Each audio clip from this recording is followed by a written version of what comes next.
Hey, a couple of days ago, I recorded a video about giving and receiving. Basically, I said that if you're stuck in your life, chances are that either you struggle with receiving and you have doubt about your own value, and thus you struggle with contributing with giving. And whenever we're stuck in either of these two components or in both, that creates a stuckness in this natural cycle of abundance where we get to receive and give and receive. And so I thought in this video today, I'd like to go a little bit deeper into why people get stuck or why there could be a struggle regarding receiving and giving.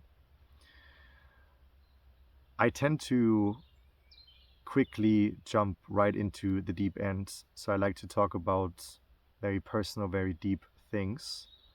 And I'm aware that's not everybody's cup of tea. So just be aware if you do not want to hear about trauma, about anything around that subject, this video might not be for you. That being said, I actually would like to talk about specifically abuse trauma and how that can actually cause us to both struggle with receiving, to feel unsafe receiving, but also to disconnect from our true impulses, and thus we might end up struggling giving, knowing our own value and expressing that value as an authentic expression, if that makes sense. Where do I start? Before anything that I share, I most definitely share from either a personal experience, something that I've been going through or that I've gone through, or from having worked with people in my practice. So I will mention a few things here and there that I've learned in my professional trainings, but the way I try to distill it into these videos is always coming from that personal experience, if that makes sense. Now, speaking about abuse trauma, this can be any type of abuse. This can be mental and emotional abuse. This can be physical abuse. This can be sexual abuse. It can be narcissistic abuse, which usually goes hand in hand with emotional and mental abuse. Any type of abuse. What that does to a human being is that they kind of get a message that being who they were, being their authentic self, is what made them a target. So whenever that happened, either to you or to someone, it happened in a moment where someone was basically just being themselves, was living life. Maybe they were very young, maybe they were still children.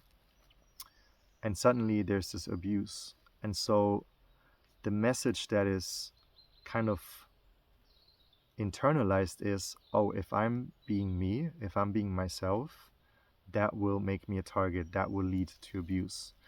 And the reason why people tend to internalize it that way is because as long as you can make it about you, as long as you can twist the experience that happened and make yourself responsible, you have the assumption that there's also a level of power that you hold to make sure that this cannot ever happen again. Versus if you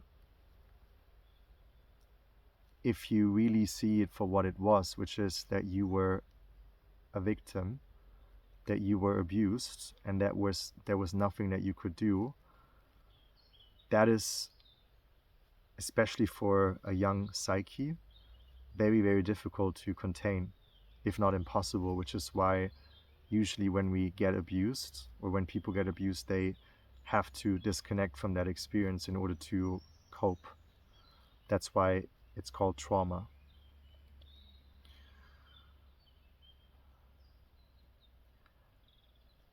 Now, if you have that internalized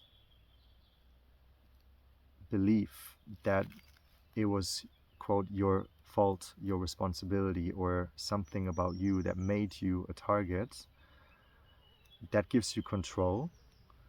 And what I've noticed in myself as someone who has experienced abuse, sorry, but also in working with people who have gone through different types of abuse, is that control comes out in a way where you basically control your innermost authentic impulses to a degree that before you can even express them, sometimes before you can just be yourself, you will have made sure to, for example, scan the room to see if it's safe, to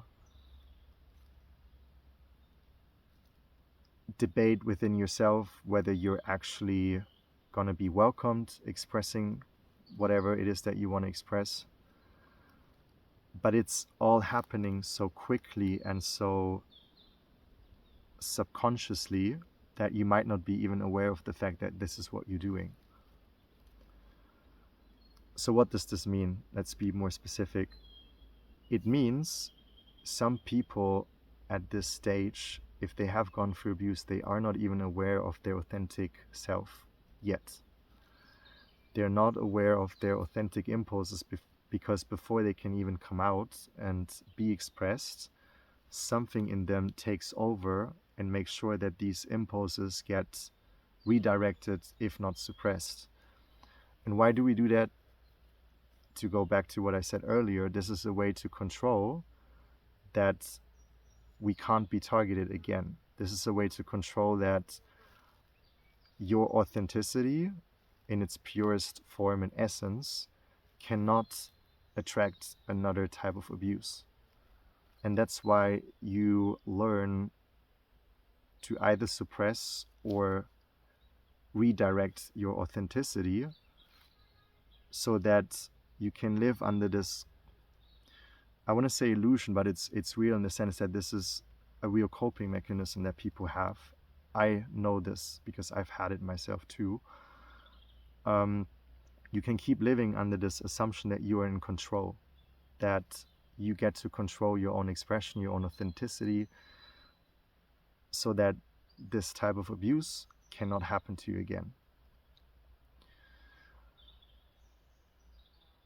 And sadly, this is why some people right now live lives that does not at all reflect who they really are and what their true authentic self would actually need and want, because they had to cope with the type of abuse they experienced in a way that they could not let themselves be real. They could not let themselves be authentic. So they had to create a different type of life and make choices that were safe, in order to not be abused again, in order to stay safe.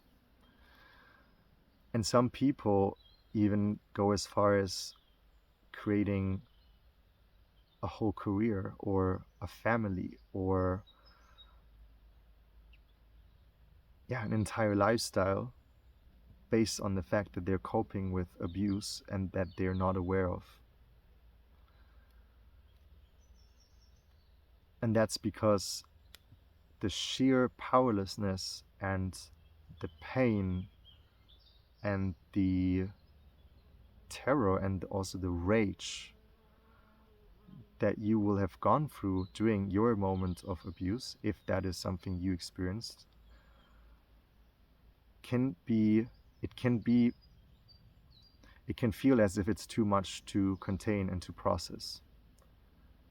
It doesn't have to be. It is really possible.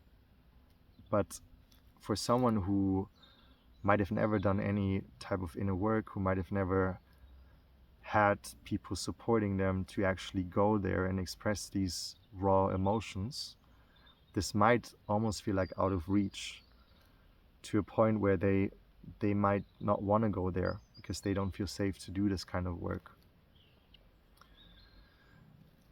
But what's more is that if you have already created a life based on the fact that you're coping with abuse, where you had to shut down your authenticity,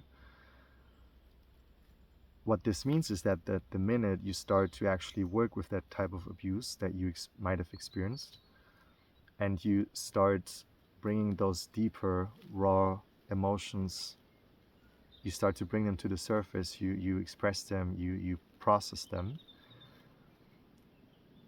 what you actually do is you deconstruct the entire foundation of the life that you have created so far, which was actually designed to suppress those emotions as well.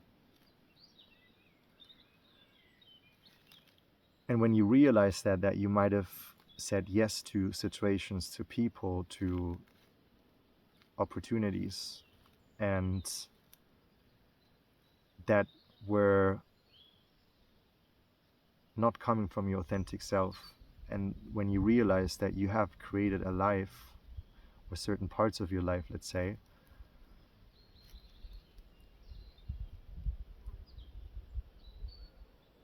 because you were coping and not because this is what you would have actually wanted and needed, that can evoke a huge amount of grief.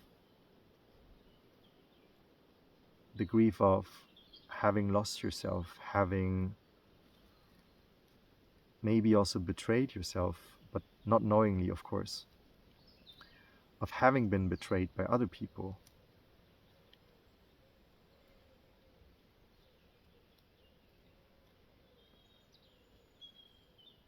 And that is a lot to hold. That can really be a lot to hold. And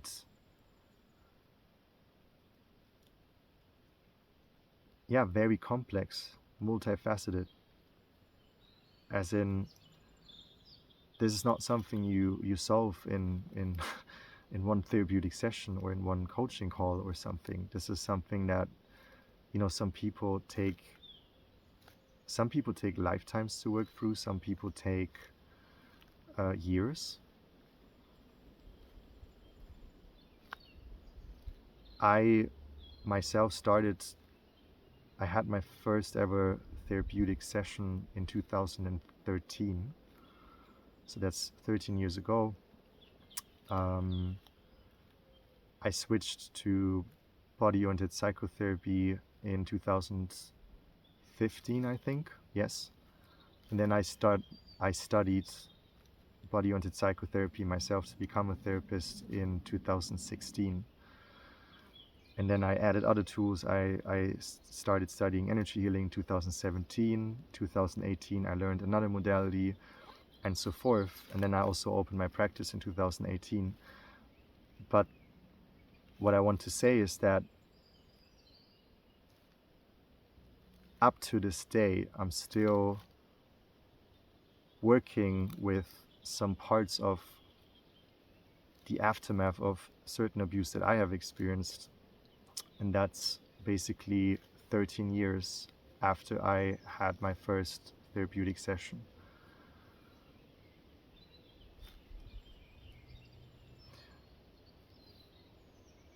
I realize this can be a bit disheartening to hear, and to be fair, like, this is my journey and this is not yours. It doesn't have to be yours.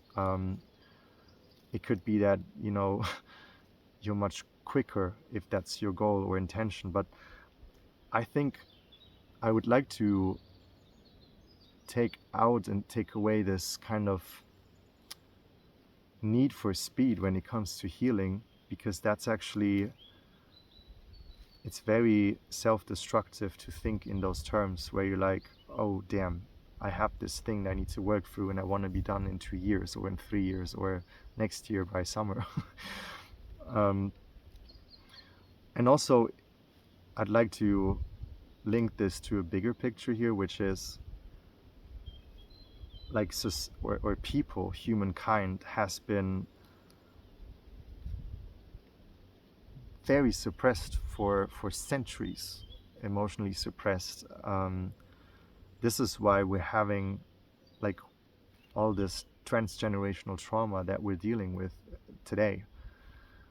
And I have the feeling that me personally, I'm part of a wave of people that decided to stop passing on generational trauma, to actually really dig into this material and work through it, and then pass that knowledge on if someone needs help. And I have a feeling there's many people nowadays, whether they themselves become therapists or not, but who are really willing to do this kind of work, because it's not just about you or me. This is really about the kind of consciousness that we're creating in this world, in this new world. And coming from that, I do really believe and also encourage people to have an open mind that maybe we are allowed to figure out what it means to be human and what it means to be here in this experience for an entire lifetime. I'm not saying, quote, be ready to take a whole lifetime to work through your whatever kind of trauma you might have or might not have. I'm just saying that whatever you call it, whether that's a wound or pain or trauma, which is a big strong word for some people, or misalignment or disconnection, these are very universal things that I think all of us humans are dealing with to some degree. Some people stronger, some people maybe less, but it's here, it's happening. And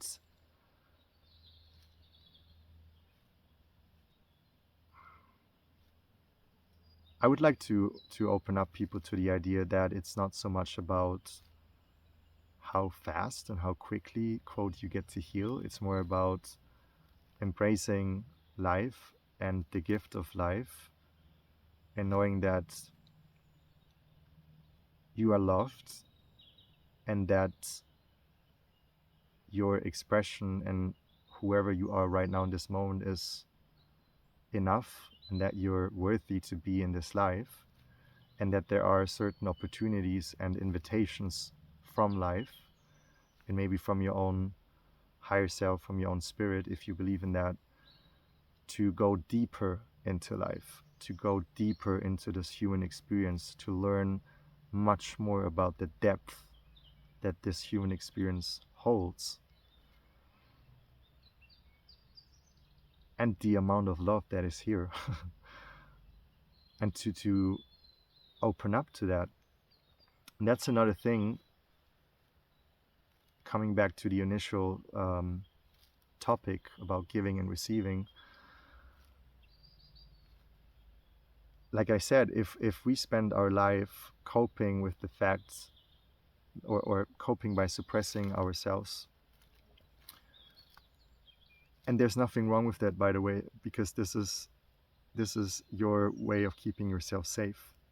This was my way of keeping myself safe. This is a normal way to react to abuse trauma, if that's what you experienced.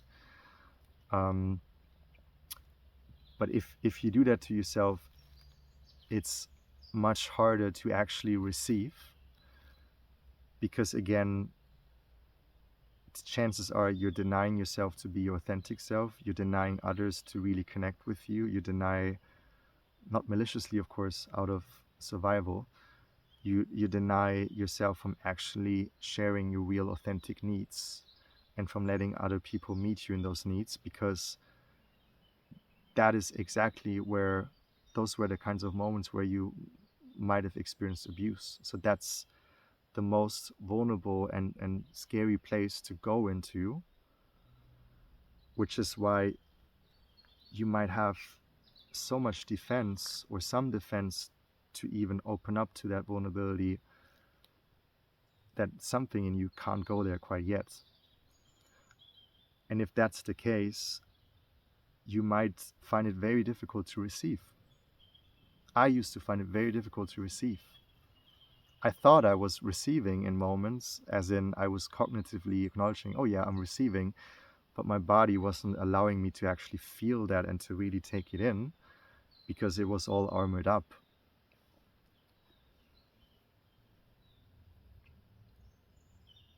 And on the flip side of that, if we struggle being ourselves, if we can't fully be ourselves yet because we have these defenses in place, it's also much harder than to feel and embody and own our own value as people, our authentic value, and the way we would express that and contribute to others, naturally want to contribute, because that's something that I feel if we're really allowed to be ourselves, I think we all have a natural way where we just want to give and bless people and receive and give and receive. But if that cycle is somehow prevented, like if we can't, like I said, open up to receive, and we don't know how to really embrace our authenticity, therefore we might not know our own value yet, we might struggle expressing that, then it's a disconnection to the cycle of abundance where we can give and receive and give. And that is tiring, can be very tiring, because then you have to perform as someone else in order to be part of society, in order to be part of life.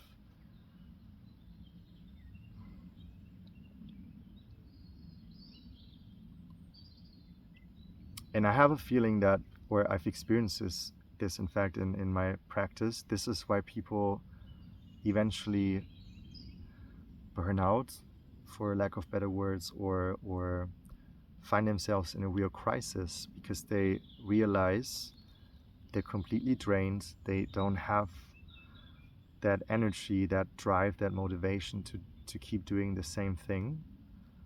They can feel there is a level of disconnection that just doesn't give them the fuel to keep going in the same way. And that's usually a sign that the defenses that we have developed towards abuse are reaching their capacity. They're in a way asking to be melted and to be resolved. And that can feel extremely scary and threatening, because this is what got you so far. Those defenses, the way you coped, is what got you this far in your life and what kept you going. And when they start to lose their power, and when they want to be melted and be released, then who and what is left? And who's going to take care of you? And are you running risk to be abused again, because then you are again in a vulnerable position?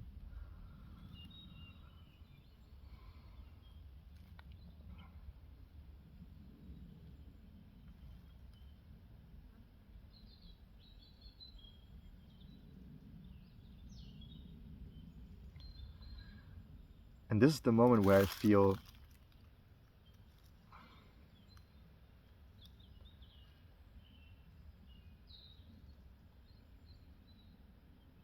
you have an opportunity to ask for the reason why you're here. And why is life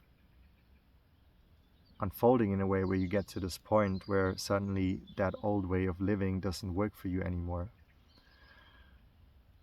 And that's also an opportunity to ask for support, to say, hey, life, or if you believe in a higher power, you can call it whatever you want. How can I continue from here, and how can I embrace what's happening, even if it's really freaking scary? And how can I let myself be supported in this? And how can I open up to this? And how can I, for whatever reason this is happening, trust that there is a reason, and that maybe something out there has got my back through all of this? And how can I take that first step and start walking into this experience more consciously, to actually work with what's happening inside of you, to work with those emotions, to work with those layers of defense to begin, and then to work with what it's underneath. And while you do that, can you hold yourself with absolute unconditional love and compassion, and take away this mindset that there's something to fix, and that, you know, there's a timeline for you, and can you just respect yourself in not knowing how long and what amount of time it's going to take for you to actually work through this and to connect some dots in your life.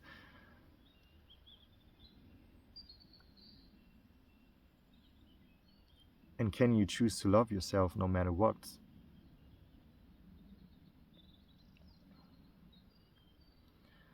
And I think when you are at that point where you can open up to that type of mindset, maybe,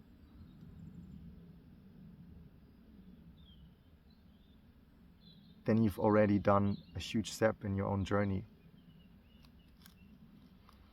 Because whatever you believe in, or not, there is a way, or I would like to let you know from my experience, I don't want to push my own beliefs onto you, but I've experienced really that when you're available for life to be your teacher and to ask for support, life has a way to provide you with that support, to give you what you need. It might sometimes not come in the way that you expected it, but ask and you shall receive, if you've heard of that, and it's really true. When I started this whole journey, I had no idea how I was gonna get through it. I didn't even know what I was getting myself into, to be fair. I didn't know where I would have the money from to become a therapist, because it's quite, you know, it costs a lot of money to study that. I just knew I wanted to do that because I felt that was part of my journey. I had to just do it. And life showed up for me. It gave me solutions through people, through very kind, amazing people out there that were willing to support me. Some of them gave me a loan that I eventually had to pay back. But there are these mysterious ways that life shows up for you, but you need to be willing to open up to that and to see that and to let life show up for you.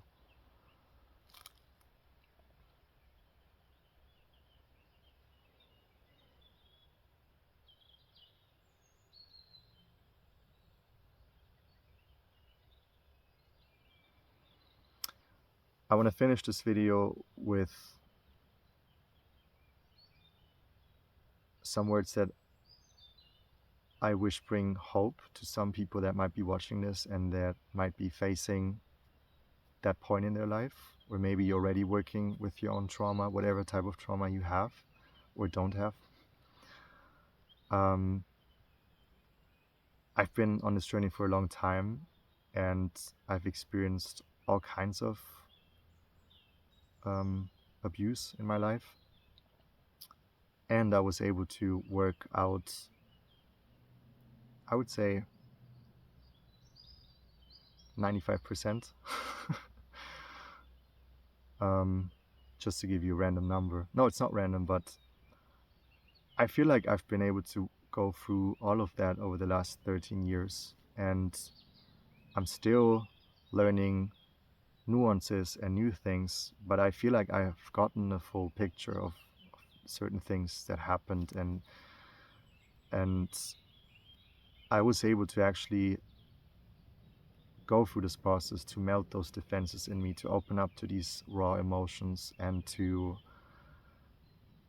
bring them out, to express them in safe ways, and to open up to my own vulnerability and to learn how to trust that I was not going to be abused if I'm being vulnerable, and that there are good and kind people and loving people out there, and that there's love in this life.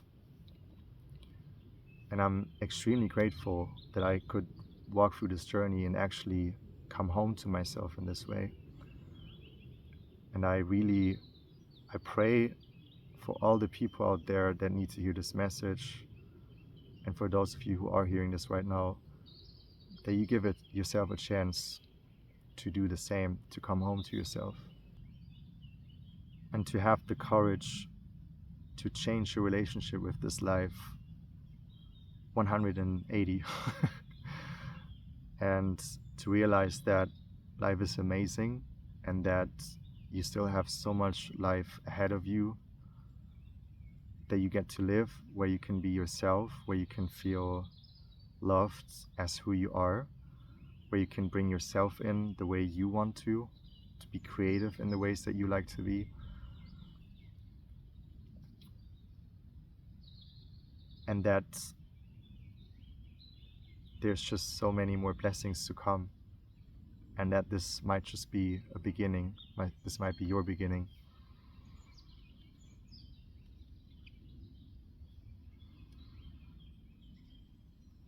I think that's it. Thanks for sitting with me, for watching. I'd love to hear if this resonated, if this landed for you, if this brought up something. Feel free to let me know in the comments or send me a message. Also, for those of you who feel ready to do this kind of work, you can check out my website. I offer one-to-one support where I bridge everything that I've learned, from body-oriented psychotherapy to energy healing work, some coaching, inner child work, where I basically pass on all the things that have helped me to go through this journey to the people I work with. And yeah, you're more than welcome to reach out if you feel you need support and if you want someone to be on your side in this journey. And if I can ask for one favor, if you benefited in any way from this video, please subscribe. Both would support this channel a lot to grow and to show this video to more people that can hopefully benefit from the message. Thank you so much and have a beautiful day.